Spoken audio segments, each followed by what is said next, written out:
വേടന താൽക്കാലിക ആശ്വാസമായിരിക്കുകയാണ്. ഹൈക്കോടതി വേടന്റെ അറസ്റ്റ് തടഞ്ഞിരിക്കുന്നു. ഹർജി പരിഗണനയിലിരിക്കെ അറസ്റ്റ് ചെയ്യരുത് എന്നാണ് ഹൈക്കോടതി പറഞ്ഞിരിക്കുന്നത്. വേടന്റെ ജാമ്യാപേക്ഷ കോടതിയുടെ പരിഗണനയിൽ ഉണ്ടായിരുന്ന ആ ജാമ്യാപേക്ഷ പരിഗണിച്ചുകൊണ്ടാണ് ഇപ്പോൾ ഹൈക്കോടതി അറസ്റ്റ് തടഞ്ഞിരിക്കുന്നത്. നാളെയും ജാമ്യാപേക്ഷയിൽ വാദം തുടരും എന്നാണ് കോടതിയിൽ നിന്ന് നമുക്ക് ലഭ്യമാകുന്ന വിവരങ്ങൾ. അഹമ്മദ് മുജതബ വിവരങ്ങൾ നൽകും. മുസ്തഫ, എന്താണ് കോടതിയിൽ നിന്നുള്ള നിർദ്ദേശം? അറസ്റ്റ് എത്ര ദിവസത്തേക്കാണ് തടഞ്ഞിട്ടുള്ളത്? ദിവ്യ, ഇത് ഈ കേസുമായി ബന്ധപ്പെട്ട് വേടന്റെ കേസുമായി പ്രത്യേകമായി അറസ്റ്റ് തടഞ്ഞുകൊണ്ടുള്ള ഒരു ഉത്തരവല്ല, മറിച്ച് ഈ വിഷയത്തിൽ നാളെയും വാദം തുടരാനുണ്ട്.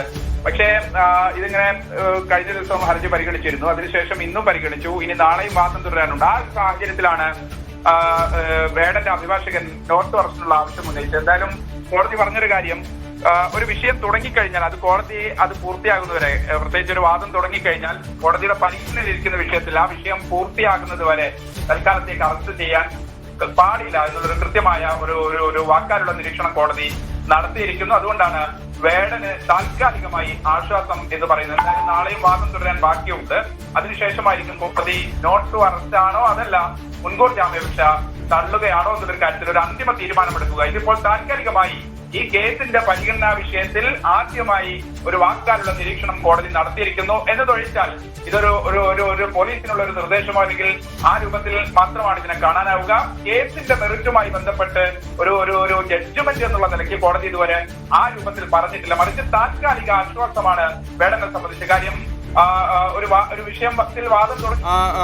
ഒരു വിഷയത്തിൽ വാദം തുടങ്ങിക്കഴിഞ്ഞാൽ അത് പൂർത്തിയാകുന്നവരെ അറസ്റ്റ് ചെയ്യാൻ പാടില്ല എന്ന് വാക്കാൽ കോടതി നിരീക്ഷിച്ചിരിക്കുന്നത് പോലീസിനുള്ള ഒരു ഗൈഡ് ലൈനായി വേണമെങ്കിൽ നമുക്കതിനെ കാണാൻ കഴിയും. എന്തായാലും ഇന്ന് ഈ വാദവുമായി ബന്ധപ്പെട്ട് പരാതിക്കാരി കുറേ അധികം വാദങ്ങൾ മുന്നോട്ട് വെച്ചു. പ്രത്യേകിച്ച് ഇന്നലെ തന്നെ ഈ ഹർജിയിൽ കക്ഷി ചേരാൻ കോടതിയോട് അനുമതി ചോദിച്ചിരുന്നു. കോടതി അത് അനുവദിക്കുകയും ചെയ്തു. ഇന്ന് പറഞ്ഞത് മുഖ്യമന്ത്രിക്ക് വേറെയും പരാതികൾ വന്നിട്ടുണ്ട് എന്നാണ്. അതിന് കോടതി തിരിച്ചു ചോദിച്ചത്, മുഖ്യമന്ത്രിക്ക് ഒരു ക്രിമിനൽ നിയമ നടപടിക്രമങ്ങളിൽ എന്ത് റോളാണുള്ളത്? മുഖ്യമന്ത്രിക്ക് പരാതി കൊടുക്കണമെങ്കിൽ അല്ലെങ്കിൽ ആ രൂപത്തിൽ മുന്നോട്ട് പോകണമെങ്കിൽ സാധാരണഗതിയിൽ ഒരു വിഷയത്തിൽ ഒരു പരാതി ഉണ്ടാകുമ്പോൾ അതിന് പോലീസ് സ്റ്റേഷനിലോ അല്ലെങ്കിൽ പരാതി ഉന്നയിക്കേണ്ട സ്ഥലങ്ങളിലാണ് അത് ചെയ്യേണ്ടത്. മാത്രമല്ല മുഖ്യമന്ത്രിക്ക് ഇതുമായി ബന്ധപ്പെട്ട് എന്ത് റോളാണുള്ളത് എന്ന് കോടതി കൃത്യമായി ചെന്ന് ചോദിക്കുന്നുണ്ട്. ഒപ്പം തന്നെ പൊതുമാധ്യമങ്ങളിൽ വാർത്താ ലോകത്ത് നിറഞ്ഞു നിൽക്കുന്ന ഇത്തരം ആരോപണങ്ങളെ മാത്രം റിലേ ചെയ്യാൻ കഴിയില്ല. അതിൽ മാത്രം അവലംബിക്കാൻ കോടതിക്ക് മുമ്പിലുള്ള കൃത്യമായ തെളിവുകളുടെ അടിസ്ഥാനത്തിൽ മാത്രമാണ് ഒരു വിഷയത്തെ കോടതി പരിഗണിക്കുക എന്നൊരു കാര്യം കൂടി കോടതി പറഞ്ഞിട്ടുണ്ട്. ഒപ്പം തന്നെ ചില കാര്യങ്ങൾ കൂടി വളരെ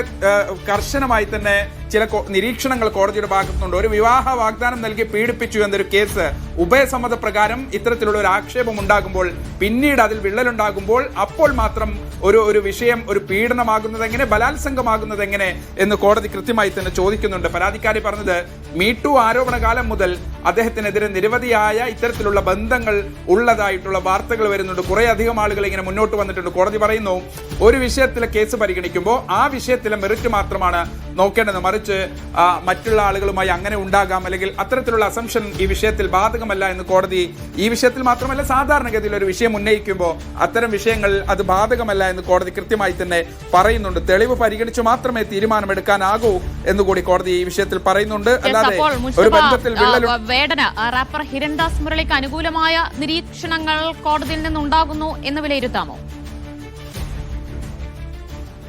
ഇപ്പോൾ സ്വാഭാവികമായും രണ്ട് വാദങ്ങൾ കേൾക്കുന്ന സമയത്ത് സ്വാഭാവികമായും പരാതിക്കാരി പറയുമ്പോൾ ഒരു വിഷയത്തിൽ ഒരു നിയമപരമായ വസ്തുതകൾ ഓരോ വാദത്തിനിടയിലും കോടതി ചോദിക്കുക. അത് പരാതിക്കാരനോടായാലും പ്രതിയോടായാലും അത്തരത്തിലുള്ള വിഷയങ്ങൾ സാധാരണഗതിയിൽ ചോദിക്കാറുണ്ട്. ഇന്നിപ്പോൾ പരാതിക്കാരിയുടെ വാദമാണ് നടന്നത്. ആ പരാതിക്കാരിയുടെ വാദം നടക്കുന്ന സമയത്ത് പരാതിക്കാരിയുടെ ചില കാര്യങ്ങൾ നിയമപരമായ ഒരു വിഷയത്തിലെ അതിൽ ഏതൊക്കെ തരത്തിൽ അത് അവലംബിക്കാൻ കഴിയും, കോടതിക്ക് മുമ്പിലുള്ള മെറ്റീരിയൽസിന്റെ അതുകൂടി അവലംബിച്ചുകൊണ്ട് ആ രൂപത്തിലാണ് കോടതി അക്കാര്യങ്ങൾ ചോദിച്ചത്. ഇനിയിപ്പം മറ്റൊരു വാദത്തിൽ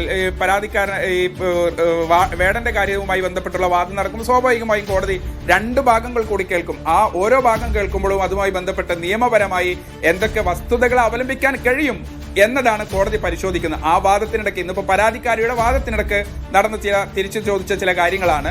പൂർണ്ണമായും മറ്റു വാദങ്ങൾ കൂടി നടക്കേണ്ടതുണ്ട്. മാത്രമല്ല പോലീസിന്റെ റിപ്പോർട്ട് കൂടി വരേണ്ടതുണ്ട്, അല്ലെങ്കിൽ അത് കൂടി കോടതിയുടെ പരിഗണനയ്ക്ക് വരേണ്ടതുണ്ട്. ആ രൂപത്തിൽ ഇന്നിപ്പോൾ മുഖ്യമന്ത്രിക്ക് പരാതി നൽകിയ കാര്യം, കുറെ അധികം ആളുകൾ മീടു ആരോപണവുമായി വേടനെതിരെ മുന്നോട്ട് വന്ന കാര്യം, അത്തരത്തിലുള്ള നിരവധിയായ വിഷയങ്ങൾ കോടതിയുടെ പരിഗണനയ്ക്ക് മുമ്പിൽ ഈ പരാതിക്കാരിയുടെ അഭിഭാഷക, നിലവിൽ ആ കേസ് കൊടുത്ത സ്ത്രീയുടെ യുവ ഡോക്ടറുടെ അഭിഭാഷക കോടതിയിൽ കക്ഷി ചേർന്നുകൊണ്ട് വാദിച്ച വാദങ്ങൾക്ക് കൗണ്ടറായി കോടതി ചോദിച്ച ചില കാര്യങ്ങളാണ്. അതിപ്പോ വേടന്റെ അപ്പോൾ നാളെ വാദം പൂർത്തിയായി ജാമ്യാപേക്ഷയിൽ വിധി വരാനിടയുണ്ടോ? പറയാൻ കഴിയില്ല. പക്ഷേ ഇപ്പോഴുണ്ടായിരിക്കുന്ന നിരീക്ഷണങ്ങൾ സ്വാഭാവികമായി കഴിഞ്ഞ കുറെ അധികം വിഷയങ്ങളിൽ ഹൈക്കോടതി സമീപകാലത്ത് എടുത്ത സ്റ്റാൻഡ് അതാണ്. അതായത് ഒരു വിവാഹ വാഗ്ദാനം നൽകി പീഡിപ്പിച്ചു എന്ന കേസിൽ അത് സ്വാഭാവികമായും ഒരു ബന്ധത്തിൽ ഉണ്ടാകുന്ന വിള്ളലുണ്ടാകുമ്പോൾ അതെങ്ങനെയാണ് ഉഭയസമ്മത പ്രകാരം നടന്ന ഒരു ബന്ധം പിന്നീട് പീഡനമാകുന്നത്, അത് ബലാത്സംഗമാകുന്നത് സംബന്ധിച്ച് ഹിരൺദാസ് മുരളിയെ സംബന്ധിച്ച് ഒരു താൽക്കാലിക ആശ്വാസമാണ് ഹൈക്കോടതിയിൽ നിന്ന് ഉണ്ടായിട്ടുള്ളത്. ഹർജി പരിഗണനയിൽ ഇരിക്കെ അറസ്റ്റ് ചെയ്യരുത് എന്നാണ് ഹൈക്കോടതിയുടെ നിർദ്ദേശം. വിവരങ്ങളാണ് അഹമ്മദ് മുസ്തഫ നൽകിയത്.